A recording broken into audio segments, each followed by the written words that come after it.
আমি এখন একটি রেপসিড ফিল্ডে দাঁড়িয়ে রয়েছি, অর্থাৎ যাকে আমরা পশ্চিমবঙ্গে টরি সরিষা বলা হয়ে থাকে। অর্থাৎ জাতটি হচ্ছে B54, এর কোড নেম হচ্ছে অগ্রণী। তো আমি এখানে যারা মূলত আগামী ওয়েস্টবেঙ্গল এডিএর জন্য প্রিপারেশান করছেন তাদের উদ্দেশ্যে আমি একটি প্র্যাকটিক্যাল কোশ্চেন শেয়ার করব, যেটি 2015 সালের এডি এক্সামে এসেছিল। কোশ্চেনটি ছিল which one is not correct for rapeseed crops, অর্থাৎ নিম্নলিখিতের মধ্যে কোনটি সঠিক অ্যান্সার নয়। অপশান ছিল ফাইবার্স রুটস, অপশান বিতে ছিল লিপ সিসাইল, অপশান সিতে ছিল প্রেফার কুল ক্লাইমেট, অপশান ডিতে ছিল ব্রাঞ্চিং অকার্স। প্রথমেই বলে রাখি যে বর্তমানে যারা কোশ্চেন সেটার তারা কিন্তু ফসলের কিন্তু প্র্যাকটিক্যাল বেসড কিন্তু প্রশ্ন তারা তৈরি করছেন। কারণ কি, ওয়েস্টবেঙ্গল এডিএ যে পোস্টটি ব্লক লেভেলে তা কিন্তু এক্সটেনশন ওয়ার্ক, কৃষকদেরকে প্রশিক্ষণ দেওয়া, এই বিভিন্ন রকম কাজ। তার ফলে থিওরির চেয়ে তারা প্র্যাকটিক্যালের বেশি কিন্তু তারা জোর দিচ্ছেন। সেই জন্য আমি একটাই কথা বলবো, যারা বিএসসি এগ্রিকালচার নিয়ে পড়াশোনা করছেন বা এমএসসি করছেন আপনারা, তো আপনাদেরকে একটাই কথা বলবো, যখনই বাড়িতে আসবেন হোস্টেল থেকে তখনই কিন্তু লোকাল যে বিভিন্ন রকম ফিল্ড রয়েছে সেখানে যাওয়ার চেষ্টা করুন এবং হাতে নোট খাতা রাখুন। সেখানে বিভিন্ন রকম প্র্যাকটিক্যালে যে অ্যানাটমি এবং ফিজিওলজিক্যাল যে জায়গাগুলো ফসলে সেগুলো কিন্তু নোট করার চেষ্টা করুন।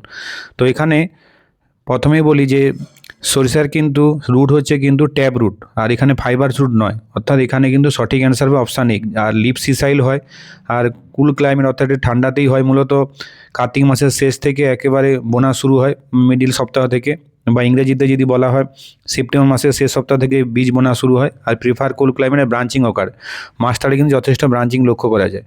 অর্থাৎ কোশ্চেনটি একটু ঘুরিয়ে দেওয়া হয়েছিল, তো আশা করি এইগুলোর উপর একটু জোর দিতে হবে। পশ্চিমবঙ্গে টরি সরিষা যে জাতগুলি খুবই গুরুত্বপূর্ণ সেগুলি হলো অগ্রণী, কোড নেম হচ্ছে B54, পাঞ্চালি TWC3, সাদা সরিষার ক্ষেত্রে বিনয় B9, যার মেয়াদ হচ্ছে 95 থেকে 98 দিন, সুবিনয় অর্থাৎ কোড হচ্ছে YSB19, মেয়াদ হচ্ছে 95 থেকে 98 দিন, ঝুমকা মেয়াদ সেম 95 থেকে 100 দিন।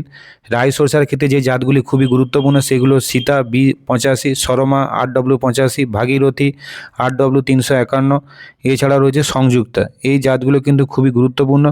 এছাড়া গভীর সরিষার ক্ষেত্রে কল্যাণ, যাটা হচ্ছে মেয়াদ হচ্ছে 110 থেকে 115 দিন।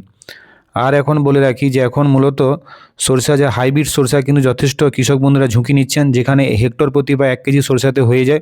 হাইব্রিড সরিষার বেশ কিছু জাত যেগুলো কিন্তু যথেষ্ট খুবই কৃষক বন্ধুরা এখন অ্যাডপ্টেড করে নিয়েছেন, কারণ সেখানে ফলন অনেকটাই বেশি। যেখানে একর প্রতি 5 কুইন্টাল বা 4 কুইন্টাল হয় টরি সরিষার ক্ষেত্রে, সেখানে হেক্টরে কিন্তু একরে হাইব্রিড সরিষার ক্ষেত্রে প্রায় 10 থেকে 12 কুইন্টাল হয়। ফলে কৃষক বন্ধুরা কিন্তু অনেকটাই এখন হাইব্রিড সরিষার দিকে ঝুঁকি নিয়েছেন এবং এখানে তেলের পার্সেন্টেজ অনেকটাই বেশি, 38 থেকে 40%।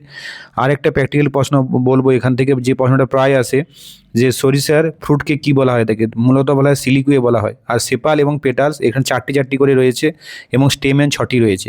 এত ডিটেলসে প্রশ্ন আসে, মূলত নিট যারা প্রিপারেশান নিচ্ছেন মেডিকেলের ক্ষেত্রে তাদের ক্ষেত্রে কিন্তু এই ডিপলি প্রশ্নগুলো আসে। আমি একটাই কথা বলবো, যারা বিএসসি এগ্রিকালচার নিয়ে পড়াশোনা করছেন, যারা আগামী 2027 সালে যে ওয়েস্টবেঙ্গল এডিএর যে ফর্ম বেরোবে নতুন করে, তারা প্রিপারেশান নিতে চান, তারা আমাকে ফলো করো। তাহলে কিন্তু আমি নতুন যে বিগত যে 2015 এবং 2018 এবং 2023 সালে যে প্রশ্নগুলো হয়েছিল সেগুলো দেওয়ার চেষ্টা করব। এবং তোমরা আমার চ্যানেলকে ফলো করো, এবং যারা এখন সাবস্ক্রাইব করে প্লিজ সাবস্ক্রাইব করো।